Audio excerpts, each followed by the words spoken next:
The Book Essence Podcast, Ep.22, The Power of Now.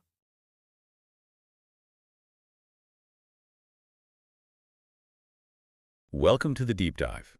So you asked us to explore Eckhart Tolle's The Power of Now.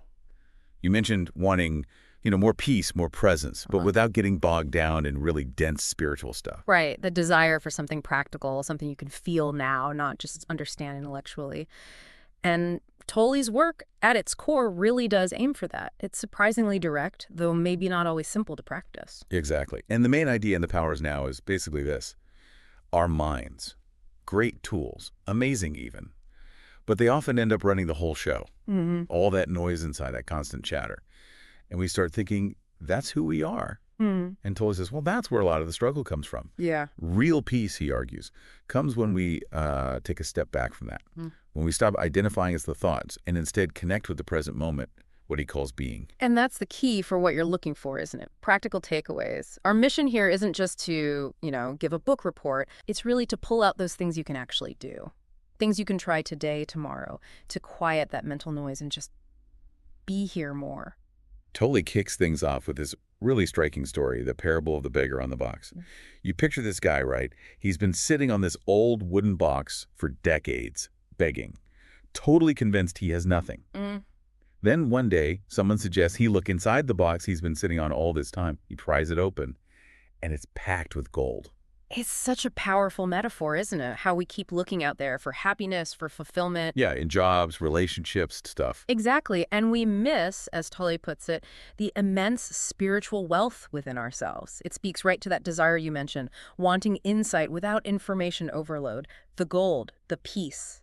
It's already right here under us, so to speak. Absolutely. And talking about that inner wealth, Tolle gives us a really accessible definition of enlightenment. Forget the mountaintop guru image. Yeah, that unattainable thing. Right. For him, enlightenment is just the end of suffering. Simple as that. It's our natural state almost, like how we're supposed to be before the mind takes over completely.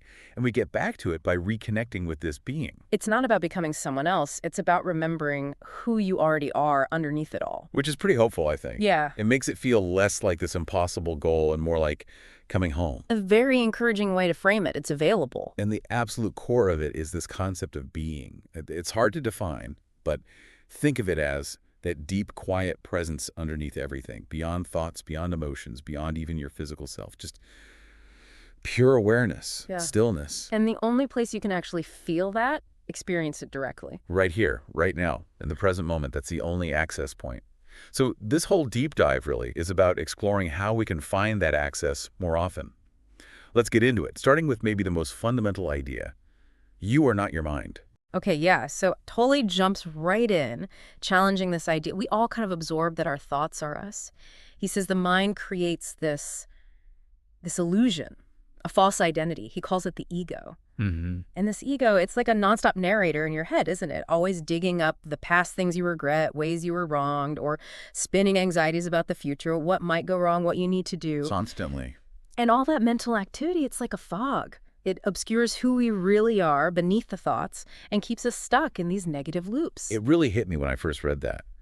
We're so identified with the voice in our head, we don't even question if there's another way to be. Right. Which brings us to one of the first really practical things Tolle suggests, watching the thinker. Ah, yes, the practice. Yeah. It sounds simple, maybe, but it's profound. Just becoming aware of your thoughts, noticing them as they drift through your mind without getting swept away by them. Like sitting by the side of a river and just watching the water flow past rather than jumping in. Exactly. You see the thought, you acknowledge it, but you don't have to become it.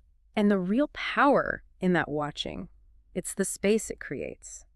That little pause, that gap between you, the watcher, the awareness, and the thought itself. It's in that space that the quiet starts to seep in. It's like turning down the static on a radio. You start to hear the actual music underneath. Yeah, that's a great way to put it. And then he loops in emotions. He says, look, emotions aren't just random. They're often the body's reaction to your thoughts. The physical reflection, yeah. So if you're thinking anxious thoughts, you'll probably feel that tension somewhere physically. If you're thinking angry thoughts, you feel the heat, the tightness. And the key, just like with thoughts, is to observe the emotion. Feel it in the body, but again, without letting it completely define your state of being. He even notes that those really pure positive feelings like deep joy or love, they don't just come from getting something you wanted. Ultimately, they arise from that state of presence itself. Connected to being. So the big takeaway here, maybe the foundational shift for you, is recognizing you are the awareness behind the thoughts. You're not the chatter itself. Right. And real peace, what Tolle calls enlightenment or awakening, it starts right there. Right. Living more in that awareness in the news now, instead of being constantly dragged around by your mind. Okay, that sets the stage perfectly for Chapter 2, Consciousness, the Way Out of Pain. Because if we're not our minds, then where does all this pain and suffering come from? Good question. And Tolle's answer is, well, quite radical, really. He argues that most human pain isn't caused by external events themselves, but by our resistance to those events, our non-acceptance of what is right now. It feels backward at first, doesn't it? Like, surely the difficult situation is the problem. Right. Our instinct is to fight it, to wish it were different. But Tolle says that very act of mental fighting, of saying this shouldn't be happening, that's what creates the suffering. So accepting that now, even if it's unpleasant or difficult, Yeah. that's the path to ending the suffering about it. Like learning not to struggle against quicksand. Exactly. The struggling makes it worse. Acceptance, he says, doesn't mean liking it or being passive. It just means acknowledging, okay, this is what's here right now. That acceptance is the portal out of pain. And this leads him to talk about the pain body. Ah, yes, the pain body. This is his term for that backlog of old emotional pain we all carry around. Stuff from our past hurts, traumas, anger, grief that didn't get fully processed or released. It's like emotional residue. Yeah, exactly. It sits dormant inside us, like this energy field, he suggests. And then something happens in the present. Maybe someone says something or a situation reminds you of the past, and bang, the pain body gets activated. And when it's active. It takes over. It feeds on negativity. It loves drama, conflict, feeling victimized. It's almost like this entity living inside us that wants more pain to sustain itself. He mentions both personal pain bodies, our own unique collection of past hurts, and also collective ones. Right. He touches on how large groups, cultures, even nations can carry the residue of historical trauma, shared suffering, deep-seated conflicts. Without getting into specifics, he acknowledges this larger dimension of accumulated pain. And here's a really crucial part. The ego loves the pain body. It identifies with it, Yeah. yes, because the pain body reinforces the ego's sense of self, often a self that feels wronged, misunderstood, or somehow separate and defined by its suffering. So the story of what happened to me becomes central to who the ego thinks it is. Precisely. And that's why letting go of pain can feel so threatening, almost like dying to the ego. We unconsciously cling to our suffering because it feels familiar. It feels like us. Wow. That explains so much about why we get stuck in negative patterns, even when we consciously want to change. There's this deeper identification going on. And this ties directly into fear. Tolle sees fear as the primary emotion underlying the pain body and the ego itself. Why fear? Because the ego, being just a mind-made construct, lives in constant low-level fear of own demise. Fear of not being good enough, fear of loss, ultimately fear of annihilation, of non-existence. Because it's not real in that ultimate sense. Exactly. It's inherently insecure. And that baseline fear manifests as anxiety, worry, possessiveness, the need to control everything, all attempts to solidify itself and ward off that feeling of emptiness. And then the ego keeps searching for wholeness, for satisfaction, but always in the future. Always. That classic I'll be happy when syndrome, when I get the promotion, when I find the right person, when I retire. But the when never really delivers lasting peace, does it? Never. Because the ego cannot exist fully in the now. Its nature is to live in past and future.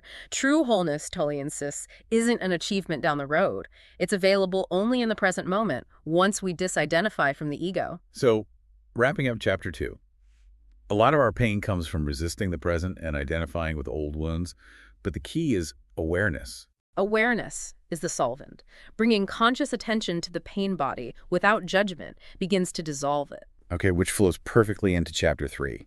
Moving deeply into the now. This really feels like the core practice, wouldn't you say? Absolutely. If the problem is getting lost in thought and time, the solution has to be anchoring ourselves in the present moment.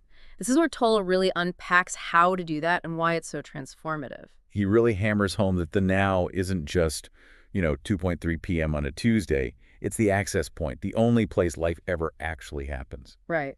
He says most of us live primarily in psychological time. Our minds are constantly elsewhere, replaying arguments from yesterday, worrying about tomorrow's meeting. Yeah, the mental time travel. And that, he says, is the root of so much anxiety and unhappiness. So the invitation is to step out of that relentless stream of thought and really arrive in this moment, fully. And when we do that, he suggests, our problems often shrink, or at least lose their grip on us. Yeah. And we can touch something deeper, something almost sacred. He starts this chapter by warning us again. Don't look for yourself, your identity, in your mind. Because the mind is just thoughts, memories, plans. Exactly. Fleeting things. Your true self, that being, is the awareness behind all that. It's in the stillness, the presence of the now. Trying to think your way to who you are just adds more noise. You can't capture the ocean in a teacup kind of thing. Precisely. The now isn't a concept to understand. It's an experience to be in, like tasting fruit versus reading about it. You have to experience it directly. And he really digs into this idea of the delusion of time. He connects mind and time very strongly. Inseparable, he says. The mind needs past and future to operate. But awakening involves seeing through the illusion of psychological time, that constant mental rehashing and projecting. He makes that useful distinction, though, between psychological time and clock time. Yes, that's important. Clock time is just practical, using hours and minutes to schedule things. That's fine. Necessary, even. It's the emotional baggage tied to time that's the issue. The regret about the past, the anxiety about the future. That's the psychological time that causes suffering. And surrendering to the present moment collapses that psychological time. He says, quite profoundly, the now is all there ever is. Everything happens now.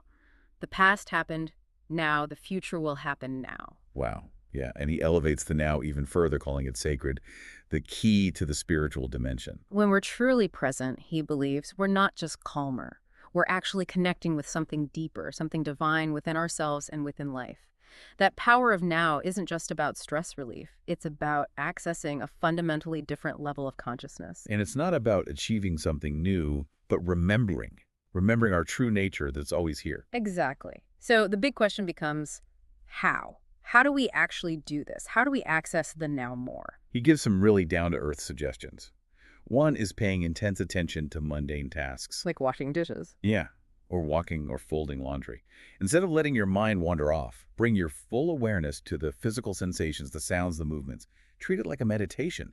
It pulls you right into the moment. Using the senses as anchors, that's another big one. Really feeling your breath going in and out. Not thinking about breathing, but feeling the physical sensation. Or truly listening to the sounds around you without instantly slapping labels on them, just hearing the raw sound. Or looking at something, a tree, a cloud, as if you've never seen it before. That beginner's mind quality. These sensory anchors ground us immediately in the present reality, away from the mind's abstractions. And then, the really challenging part maybe, letting go of psychological time. Actively choosing not to live in the future. Breaking that habit of believing fulfillment is just around the corner. That when, then, thinking. He suggests asking yourself often, is there joy, ease, and lightness in what I'm doing right now? Yeah, if not. If not, you're probably caught in psychological time, resisting the present. And then you have a choice. Can you accept this moment fully? Can you find something to enjoy in it, even something small? Or, if appropriate, can you take action to change or leave the situation, but make the choice consciously? Acceptance, enjoyment, or enthusiasm. Or change it. He doesn't mince words about living in the future, calling it the insanity of psychological time. Because if you're always living for the next moment, you're never actually living the only moment you ever have, which is this one. You miss your entire life waiting for it to start. And he hints that many larger societal problems stem from this collective unconsciousness, this inability to be present. And bringing it back to us, he links all negativity and suffering directly to this obsession with time. Guilt, regret, resentment, they live in the past. Anxiety, stress, worry, they live in the future. Suffering, he says, is always some form of non-acceptance of the present. Even our problems, he suggests, are often mental constructs that lose their power when we face the now directly. Is there a problem right now, in this exact second? Often the answer is no. The problem exists in thought. I found this next idea really powerful, finding the life underneath your life situation. Ah, yes. Distinguishing between your circumstances, your job, health, relationships, finances, and your actual life, with a capital L. Our circumstances change constantly, but our core being, that deep inner aliveness, that's timeless. Yeah. And it's always accessible through presence, no matter what's happening externally. We are not our life situation. We are the awareness experiencing it. And he describes this shift from being lost in thought to living in presence as nothing short of a quantum leap in consciousness. A fundamental transformation in how we perceive and experience reality. Not adding anything new, but waking up to what's already here. And the payoff, Yes. what's the feeling of this state? He calls it the joy of being. Not necessarily excitement or euphoria, but a deep, quiet sense of peace, contentment, and aliveness that bubbles up from within when we're truly present. It's independent of circumstances, just the simple joy of existing. So, the huge takeaway from this chapter, the now isn't a stepping stone to somewhere better. It is the destination. Freedom, peace, joy, they all arise from surrendering to this moment. All right, which leads us into chapter 4, mind strategies for avoiding the now. Because as we all know, simply deciding to be present isn't always easy. Our minds have tricks. Yeah, they're pretty sneaky. It's like the ego has this whole toolkit for keeping us stuck in thought and time. Exactly. Tolle really dissects these mechanisms. The ego feels threatened by presence, because presence dissolves the ego. So it fights back, often unconsciously. He starts with what he calls the core delusion. Again, that belief that fulfillment is out there in the future. That constant seeking, if only I had X, then I'd be okay. It keeps us perpetually dissatisfied with the present, always looking ahead. But Tolle just keeps repeating, life is now. It's only ever now. And he makes this interesting distinction between levels of unconsciousness or levels of avoiding the now. Right. Ordinary unconsciousness and deep unconsciousness. Ordinary is that. Background static, like low-grade irritation, boredom, restlessness, feeling vaguely anxious for no reason. Exactly. That constant hum of dissatisfaction that many people just accept as normal life, it's subtle, but it's a sign we're resisting the now. And deep unconsciousness. That's when the pain body fully takes over. Intense anger, deep grief, crippling fear or anxiety, when you're completely lost in the emotion, totally identified with it, presence is gone. And his advice is to catch the ordinary unconsciousness. Notice the small irritations, the impatience. Yes, because those are the early warning signs. If you can become aware of that low-level negativity, you can use it as a reminder. I'm resisting something. Let me come back to the present. It's like catching a spark before it becomes a fire. That's a really practical tip. Use the slight negativity as an alarm bell for presence. And then he asks that deep question, what are they seeking? When people are chasing money, fame, relationships, whatever, what are they really looking for underneath it all? Not the thing itself, usually. No. He argues they're seeking a state of being. They want peace, joy, aliveness, connection, wholeness, but the ego mistakenly tells them they can get that state from the external thing. Which is why the chase never ends. You get the thing, and the underlying feeling of lack is still there. Precisely. The state of being can only be found within through presence. So how do we dissolve that ordinary unconsciousness, that background hum? Awareness, again, is key. Become aware of the negative feeling, the impatience, the boredom, the tension. Don't fight it. Don't analyze it to death. Just notice it, acknowledge it. And by noticing it, you're already bringing presence to it. Like shining a light on it. Exactly. He calls it a kind of spiritual alchemy. The negativity is the base metal. Awareness is the catalyst that transforms it. Use the feeling as your reminder to breathe, to feel your inner body, to anchor in the now. He also talks directly about freedom from unhappiness.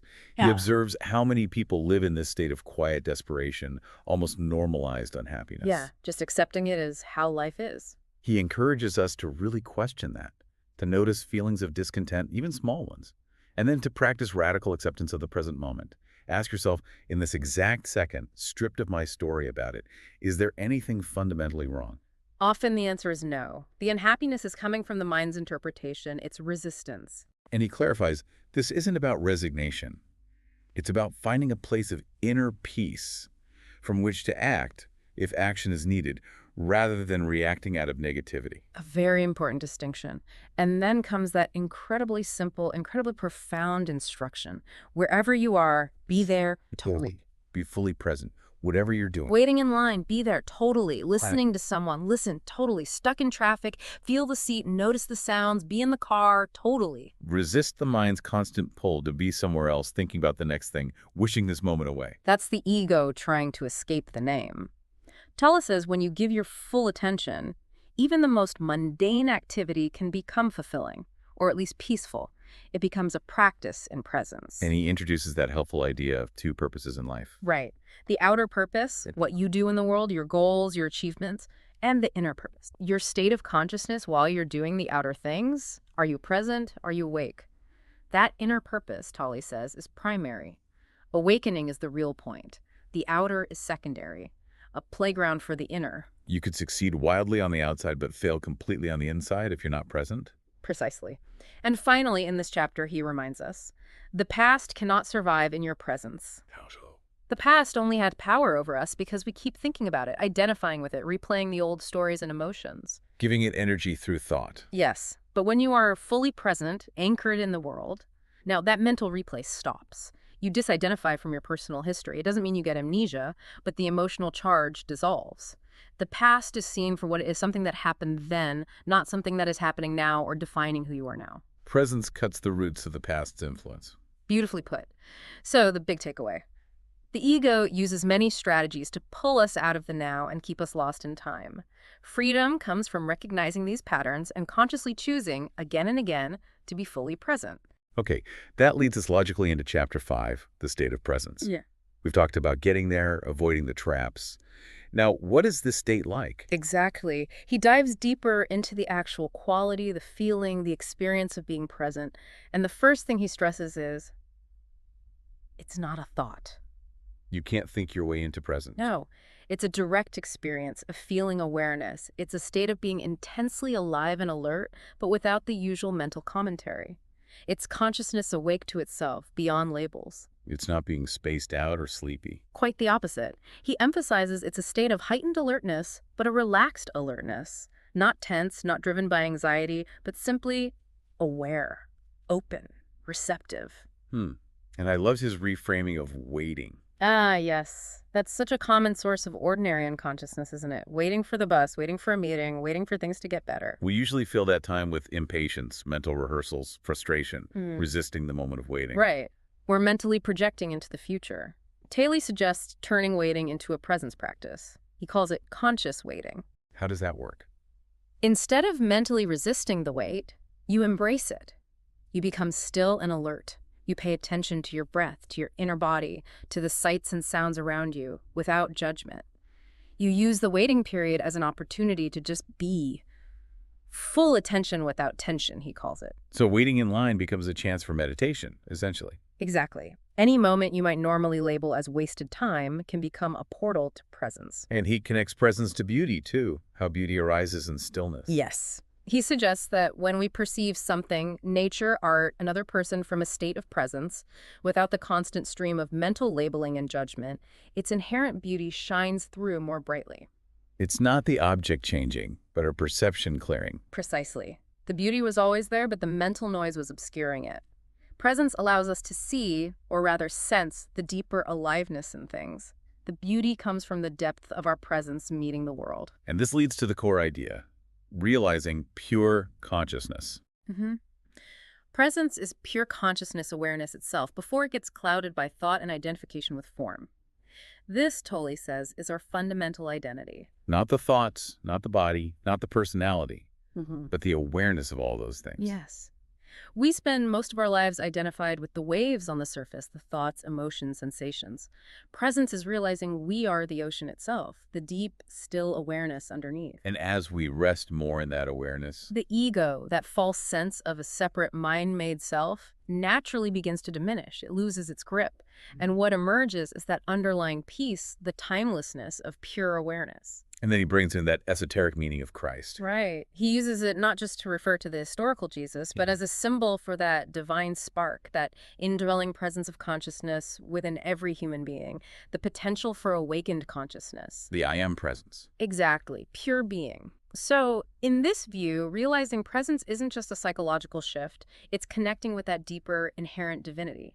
Presence is the Christ within awakening in the now. So the essence of this chapter, presence isn't a concept. It's the felt experience of awakened consciousness.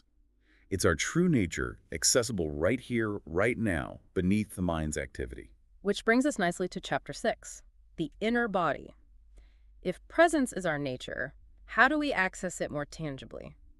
Toll offers the body itself as a primary gateway. Yeah, this is a really practical section. He's saying, okay, being is beyond form, but paradoxically, we can connect with it through the form of our body. Not by thinking about the body, but by shifting attention into it, feeling the life within it. It's about sensing that inner aliveness directly as a feeling, not an idea. He warns us, though, don't get stuck on the words inner body, being. They're just pointers. Like fingers pointing to the moon, don't stare at the finger. The experience is beyond the label. The key is the direct, felt sense. Feeling your hands from the inside out, feeling your breath move in your torso, feeling the subtle energy field. And he talks about finding our invisible and indestructible reality this way. The physical body obviously is temporary. It changes, it ages, it dies. But he suggests there's an inner energy field, the inner body, that's more fundamental, more timeless. Like the subtle life force animating the physical form. Something like that. And by focusing our attention inward on this subtle energy, especially in moments of stillness, we can start to sense this deeper, unchanging dimension of ourselves. It connects us to that indestructible quality of being. And he gives that simple body scan practice. Yeah, just closing your eyes, bringing your awareness sequentially to different parts, hands, feet, arms, legs, abdomen, chest, head. Not visualizing them, but feeling them from within. Feeling the subtle, tingling warmth, aliveness. Even just a minute of that can really ground you in the knot, can it? Absolutely. It pulls attention away from frantic thinking and anchors it in direct sensory experience.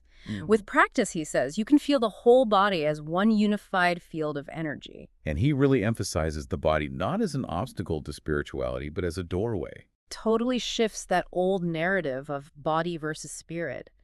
He says, inhabiting the body fully through presence actually reduces the ego's dominance. Yeah. The mind quiets down when attention is in the body. And it helps release stored stuff, too, like old emotions. Yes. By bringing awareness to physical tensions or areas holding emotional energy, you illuminate them with consciousness. Like bringing light into a dark room. Things start to shift and release naturally. He has that beautiful phrase, sermon on the body, treating the body like a temple. Seeing it not just as a machine, but as deeply intelligent, connected to the intelligence of the universe, learning to listen to its signals, its wisdom, which is often nonverbal. This listening leads to healing and balance. And being rooted in the body gives us stability. Deep roots within, he calls it, like a tree. When you're grounded in that inner body awareness, the storms of life, external events, difficult emotions might still happen, but they don't uproot you. You have an inner anchor. He slips in a note about forgiveness here, too. Briefly, yes. Suggesting that holding on to resentment or unforgiveness creates energetic blocks that can hinder this deeper connection with the inner body. Letting go helps the energy flow freely. And this inner body connection links us to the unmanifested. Yes, that's the ultimate point. Feeling the inner body takes us to the edge of form, where we can sense the formless source from which all form arises, the unmanifested, being, God, whatever word you use. It brings that sense of peace and timelessness. He even touches on physical benefits. Right. Suggesting that reducing the stress of psychological time and increasing presence in the body could potentially slow aging and boost the immune system. Less wear and tear from mental negativity. And again, the breath is key. Always a reliable anchor. Focusing on the physical sensation of breathing is a simple, powerful way to draw attention into the body. And when we're rooted like this, our mind actually works better. Yeah. And we listen better. Yes. The mind becomes a tool used by presence rather than the master. Creativity can flow more easily. And listening becomes deeper hearing, not just words, but the space between them, the underlying intention and energy. True listening comes from presence.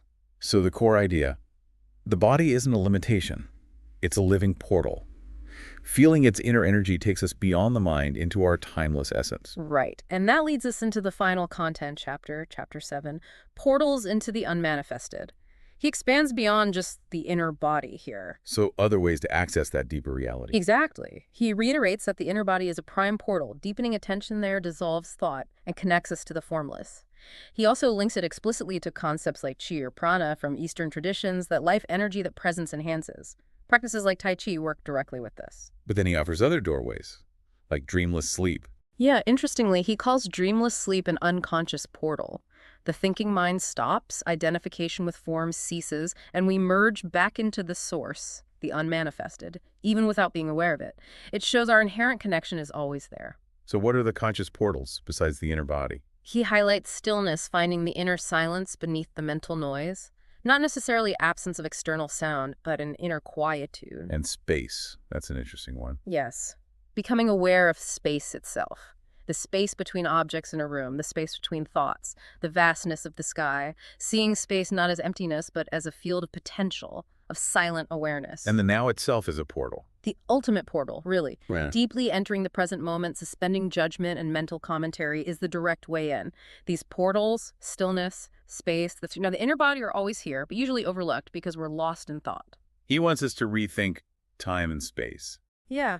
See time primarily as a mental construct, and space not as dead emptiness, but as alive with presence, with the unmanifested. Realizing these are facets of our own consciousness is part of the awakening. The unmanifested isn't out there. It's the very fabric of the stillness within us. Like the silence that allows sound to be heard. Perfect analogy. And then he talks about conscious death, which sounds intense. It does. What does he mean? He's talking about a spiritual practice. Dying before you die.